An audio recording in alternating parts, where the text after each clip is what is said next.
society. If they have their way, there is no family. It is dissolved. Parental authority, family autonomy as ordained by God is history, because the state becomes God, the state becomes the parent, the state becomes the authoritarian entity. In fact, let's take a look at one final quote from Harold Rugg in The Great Technology. This is again a progressive era publication of the social engineering, the move toward technocracy that they were attempting to make through the 20th century.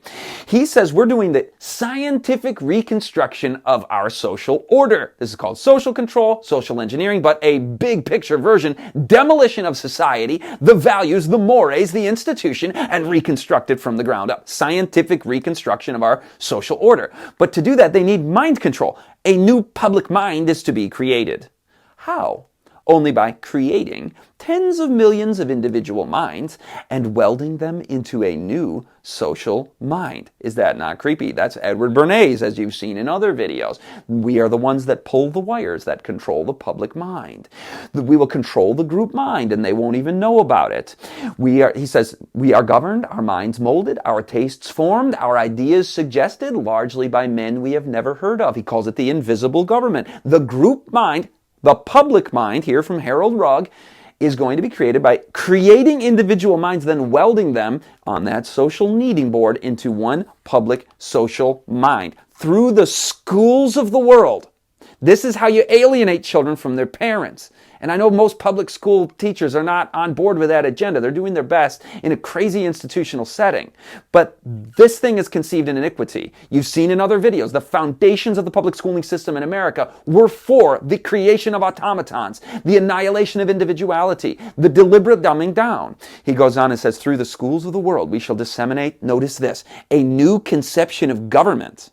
I used to teach government. What is the proper conception of government? Romans 13 says God has ordained the magistrate, the state, with the sword to punish the wrongdoer, doing of wrongs, violating people's life, liberty, property, stealing, killing, etc. In the Constitution, it refers to life, liberty, and property. In the Declaration of Independence, governments are instituted to secure these rights. Let's read on in the quote from Harold Rugg.